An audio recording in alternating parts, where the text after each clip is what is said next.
Hello everyone, and welcome to the final part of Act 2, Scene 3. You probably didn't think you were going to get another piece of action for the last part of this scene. Well, holy mackerel, here we are for a bonus bit of information. It's such an important scene that I thought it would be remiss unless I finished it off, and it's so important to the rest of the play.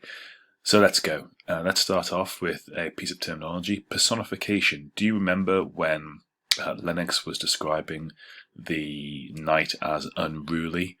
That is personification. So it's giving a personal nature or human characteristic to something non-human. So pop that definition into your document that looks like this, just in here. You can do that now for me and pause the video here. So we've done the porter, we've done the altercation between Macbeth and the introduction of Macduff and Lennox. Now chaos ensues and Macbeth kills the drugged guards in rage. Finally, Malcolm and Donalbain flee to Ireland and England. That's what we're going to talk about today. Why is it important?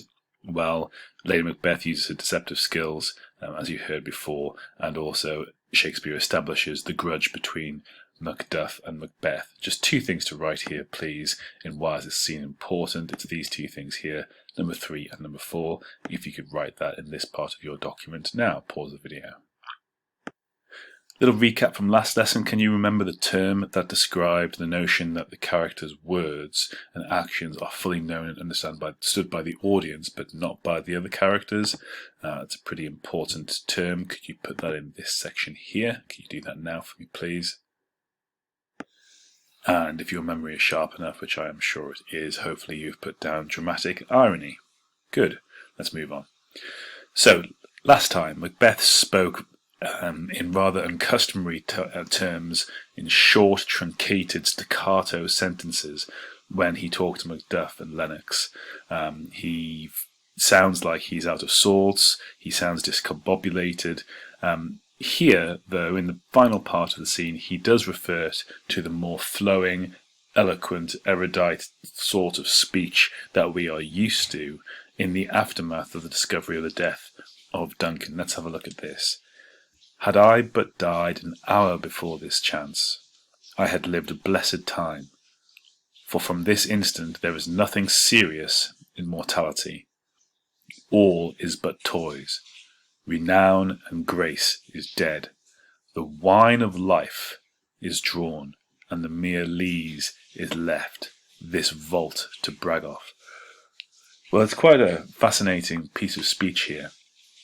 The summary is that because Macbeth, has discovered the death of Duncan, he feels that life has lost all of its essence. He has no meaning left, not just for him, but for everybody. Remember, Duncan was seen as God's representation on earth, and his death is like the death of God. It's like the death of a holy figure.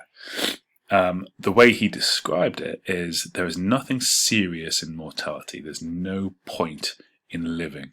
All is but toys. It's all just a game. Renown and grace is dead. Reputation and perfection has gone because Duncan has died. So it's interesting to understand why Macbeth is having such a difficult time processing the act that he has done himself, and why he is so horrified by it. And certainly when you compare it to his wife, what does Lady Macbeth say? Well, she says, look like the innocent flower, but be the serpent underneath it. She is always thinking about killing the king. She's always trying to double hand the king, whereas Macbeth here does seem, at least, to have some genuine remorse and regret in this instant. His language is somber, but it is poetic and it is serious. And he calls Duncan all of these great things. He says that grace is dead. He says that the wine of life is drawn. These are certainly exalted things. These are things of renown, things of glory that have now gone. Wine and grace and glory, they all seem to have disappeared from Macbeth's life. And later on in the scene, when Macduff questions Macbeth about why he killed the guards, Macbeth replies and says, "Who can be wise, amazed, temperate and furious, loyal and neutral in a moment? No man." He's saying that his love for Duncan is so great that he couldn't control his emotions, and therefore his violent love did outrun the pauser. It was this love for Duncan that caused him to kill the guards. Now have a look at this line here. His silver skin laced with his golden blood. This suggestion here that Duncan was somehow on a different plane to everybody else. He had golden blood. His skin was silver. These rich connotations that Macbeth is using. And have a look at this line here. And his gash stabs looked like a breach in nature. Well, it's interesting. He says a breach in nature. We learned about this last lesson. A breach in nature is exactly what Macbeth has done when he has killed Duncan. He has upset the great chain of being. So he is describing exactly the metaphorical effect of the murder of Duncan. A breach in nature which has caused an apocalypse in the world with the bad weather and the unruly night, but an apocalypse within Macbeth as well. So we sort of see here that it's coming to terms with him. He's starting to recognize the severity of the act that he has done. Okay, over to you.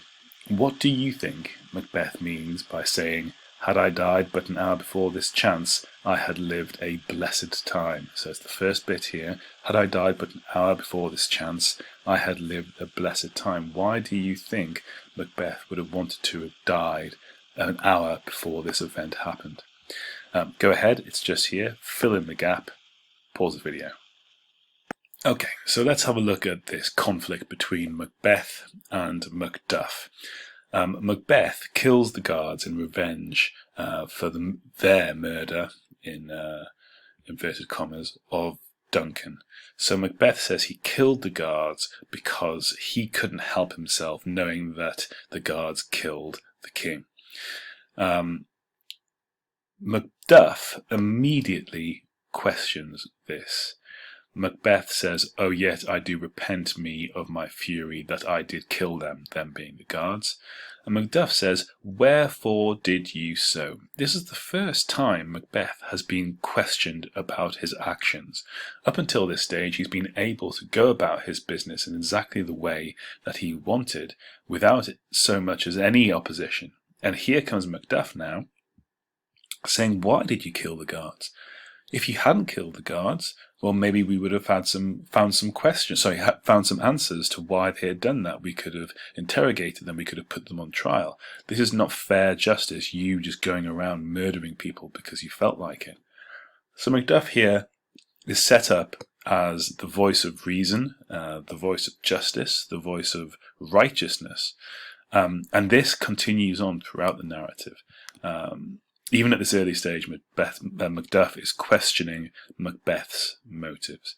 So this happens, as I said, throughout the play. What I'd like you to do is think about the play as a whole, and can you think of any other parts of the play which illustrate the conflict between Macduff and Macbeth? That needs to go in here. Just maybe two ideas where Macduff and Macbeth have conflicts throughout the rest of the play. Okay, so this is the thing that needs a little bit of thinking about and might take a bit of time for the rest of this lesson. What I want you to do is have a look at this table here. It has some quotes from Macbeth, the play, and it has a translation, but the translations are all mixed up and the analyses are mixed up as well. So what you need to do is you need to unjumble the mix-up in the translation and the analysis. The best way of completing this task is if you go to slide number 7 on the PowerPoint. All these boxes are movable. Okay, so I'll just take you through the first one, well, the third one actually.